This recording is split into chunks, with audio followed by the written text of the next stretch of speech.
Good afternoon, everybody. Thank you for jumping on here. And thank you to Troy Weaver, who's giving us a couple minutes here for our pre-draft availability. Obviously, we're on Zoom again. So as a few of you already have, if you have a question, please use the raise hand function. And we'll get to as many of those as we can in this media availability.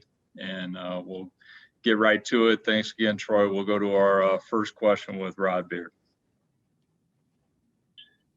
Hey, Troy, thanks for doing this. I hope you're well. With the number one pick, is there maybe a little bit more complexity than people understand with trying to make sure you do your due diligence and you look at what all of the options are? No, not really. I mean, I said it from the onset that we're going to have a process and we're going to turn over every stone, and that's what we're doing. I mean, everybody's made the pick but us, but we're going to continue to do our work and turn over every stone and land where we're going to land, but we're confident in our work and, we're enjoying the process. Next, we'll go to James Edwards. Hey, Troy, good to see you. Along those same lines, when you guys got the number one pick, as you mentioned, you guys were going to turn over every stone, look at every possible solution. But did you think it would be, easier having the number one pick and figuring out where the destination would land, or has it been maybe more difficult to figure out where you guys are going to end up as this process is played out? No, I mean, a bunch of scenarios, whether it's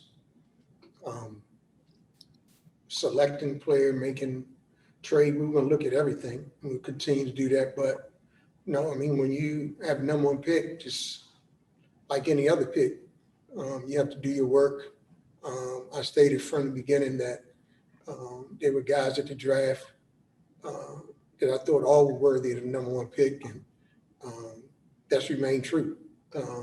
So we'll continue to do our work and be ready to go on Thursday. But no, I don't think it's any more difficult at all. Appreciate you.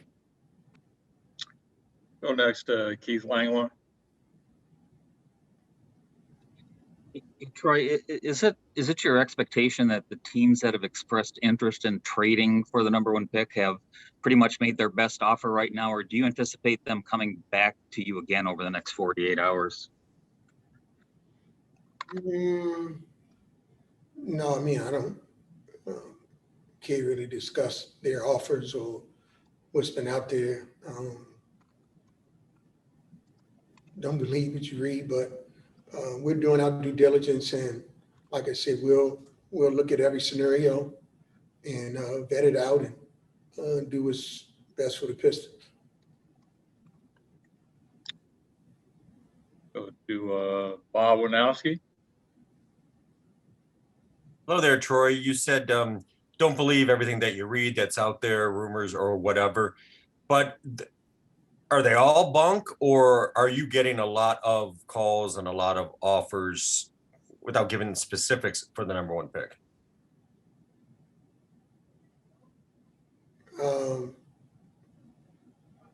It's all bunk. It's all the rumors you say are bunk? Yeah, I mean, I don't really comment on rumors. I just say don't believe everything you read. We're doing our work, and we'll continue to turn over every stone and talk to teams, but the rumor mill does nothing for us right now.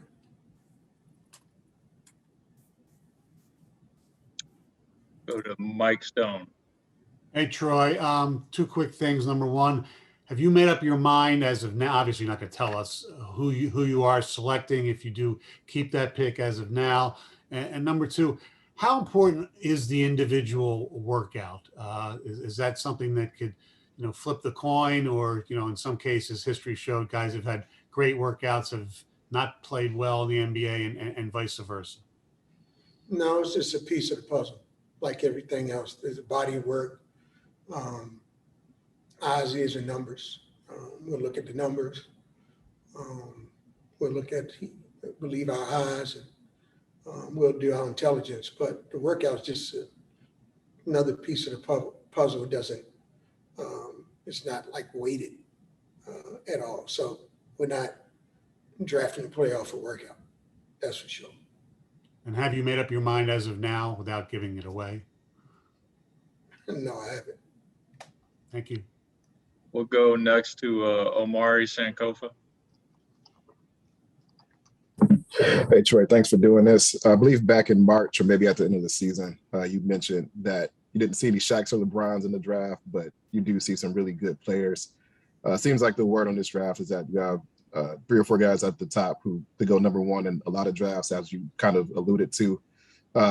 Has your feeling changed at all? Do you still see a transcendent talent in this draft or multiple transcendent talents, or is this more of a situation that you alluded to before where you just see players that could come in and make a difference, but maybe not quite on that level? Yeah, I mean, like, I don't see Shaq or LeBron, but I see some high-level guys. And that's why I said from now on, this is a tough decision to vet it out. We like all those guys at the top, and we'll continue to do our work. But, I mean, you don't know where these guys are going to end up. But if you're projecting, these guys are projecting to be very good players. And we're going to get a very good player to help us continue to restore the Pistons. Got a follow-up from Keith Langland. The night of the lottery, you said, I'm paraphrasing, but basically words to the effect that we're thrilled to have the number 1 pick. Some people wouldn't be. I assume maybe you were talking about the pressure of when you have the number 1 pick of getting it right. Can you expound on that a little bit and what if indeed that is what you meant by that, and how you kind of dealt with that kind of that specter hanging over your head for the last 4 or 5 weeks? Yeah, I mean, getting number 1 pick is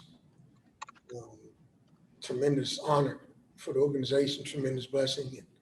And, we get to pick first, but no, I don't see any added pressure of getting it right. Like I said, you batting cleanup or batting first, you got to hit the ball, and we're up first. We're batting lead off, so we're going to hit the ball. But no, I don't feel any added pressure of being the number 1 pick and getting it right. So I'm not moved by that at all. Go to Ken Brown. Hey, Troy, how you doing? Great.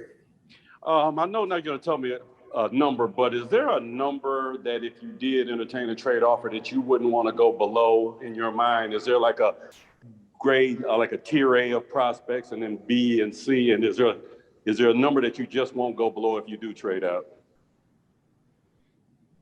No, I wouldn't say that. I mean,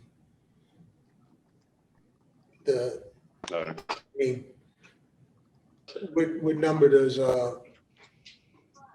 Milwaukee have? They traded me Giannis. It wouldn't matter what the pick was. So no, I don't have a number. We'll go to Vinny Goodwill. Hey, Weave, you said that there are like top 1, quality players in the draft, but is there a difference between which player can contribute at a high level immediately compared to maybe a guy that you would have to wait on? Or do you feel like they all can come in and be impact players, at the starting level? I say that because the team timeline of how good you want to be or how quick you want to be good could depend on which player being good, happens the fastest. Yeah, fair question. No, we're gonna make the selection based on restoring the Pistons and having longevity here and making sure that this player's a go-forward player, whether they contribute in game 1 or may take them half the season or even the following season. So no, this is a long-term play. It's not a get it right at the moment play. Sustained success is what we're looking for. Troy, I think we're good for today.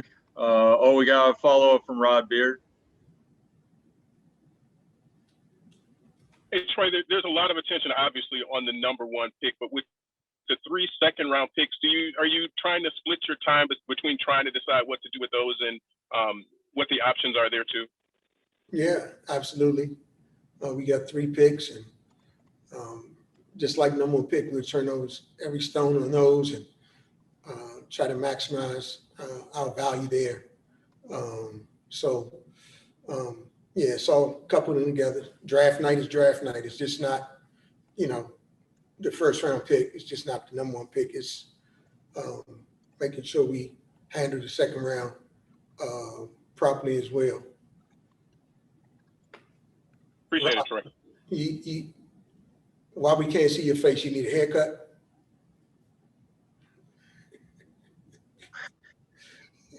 We have a follow-up from Bob Winowski. Just a quick one, Troy. When you draft number 1, obviously you want the best player. Does fit on your current roster play a role at all compared to the rest of your players on the roster? Bob, they all fit. I mean, we won 20 games. All of the guys fit. I mean, no. I mean, we like them all. They all fit. So, no, it's that sometimes you can look at fit, but we're not in that position as of yet.